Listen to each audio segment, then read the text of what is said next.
जिस फ्लाइट को दिल्ली एयरपोर्ट पे पहुंचना था वो कांधार अफगानिस्तान में पहुंचता है। इस फ्लाइट के बदले इंडिया को 3 आतंकवादियों को रिलीज करना पड़ता है। डिमांड एक्चुअली में 36 आतंकवादियों की थी। तो गाइस फ्लाइट नंबर 814 को 24 दिसंबर 1999 में हाईजैक कर लिया गया था। एक्चुअली में इसके ऊपर नेटफ्लिक्स पे एक लिमिटेड सीरीज आने वाली है। उस सीरीज में होगा क्या, इसके ऊपर मैं आपको छोटा सा ब्रीफ दे देता हूँ। रियल फिनोमिनन पे बेस्ड इस सीरीज के अंदर कोई भी हीरोइक मूवमेंट नहीं है। आप सोच रहे होंगे कि कोई हीरोज आएंगे इनको बचा लेंगे, तो ऐसा बिल्कुल भी नहीं होगा।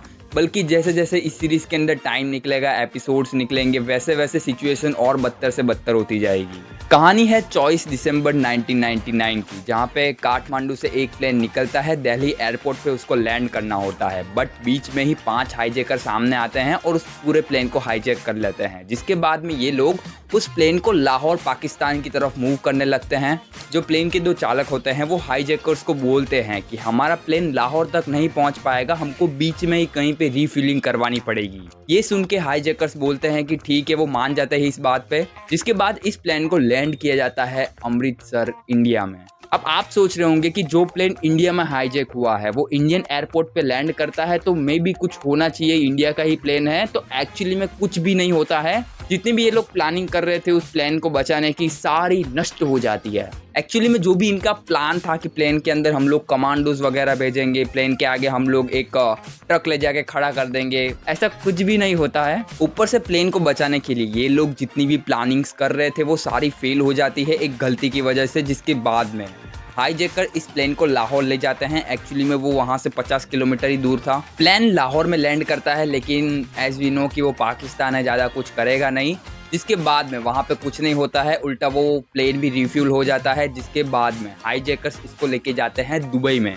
अब इस वक्त फ्लाइट थी दुबई के अल मिन्हद एयरबेस पे, जहाँ पे नेगोशिएशन के तहत कुछ लोगों को छोड़ दिया जाता है। लेकिन जितनी फास्ट फॉरवर्ड करके चीजें मैं यहाँ पे समझा रहा हूँ, प्लेन में उतनी ही चीजें बद से बदतर थी। फ्लाइट फिर से वहां से टेक ऑफ करती है और अब पहुंचती है वो अफगानिस्तान के कंदर में। जिस फ्लाइट को दिल्ली पहुंचना था वो इस वक्त अफगानिस्तान के कंदर में थी और 6 दिनों तक ये प्लेन अफगानिस्तान में ही रहा था। जिसके बाद में इंडिया नेगोशिएशन करती है हाईजैकर्स के साथ में और टोटल 3 आतंकवादियों को छोड़ने का ये लोग प्लान करते हैं और 3 आतंकवादियों को इंडिया रिलीज करती है, जिसका नतीजा आज तक भुगतना पड़ रहा है। अब मैं आतंकवादियों के नाम, टाइमलाइन वगैरह मेंशन नहीं कर रहा हूँ, वो चीज़ आप सीरीज में देखोगे तो आपको और भी बढ़िया एक्सपीरियंस होगा। सीरीज रिलीज होने वाली है 29 अगस्त को और काफ़ी लिमिटेड सीरीज है, तो अगर देखना चाहो तो देख लेना। इसका ट्रेलर आ चुका है जो कि आप देख सकते हो, मैंने वीडियो की लिंक डिस्क्रिप्शन में डाल दी है। और ये भाई इंडिया का लास्ट हाईजैक था। इसके बाद में आज तक इंडिया की कोई भी प्लेन हाईजैक नहीं हुई है, जो कि अच्छी बात है और आगे भी ना हो। वैसे आपका इसके बारे में क्या सोचना है, प्लीज़ लेट मी नो भाई। आज के लिए इतना ही ज्ञान, मिलते हैं अगली वीडियो में, तब तक के लिए देखते रहिए HS एक्सप्लोर।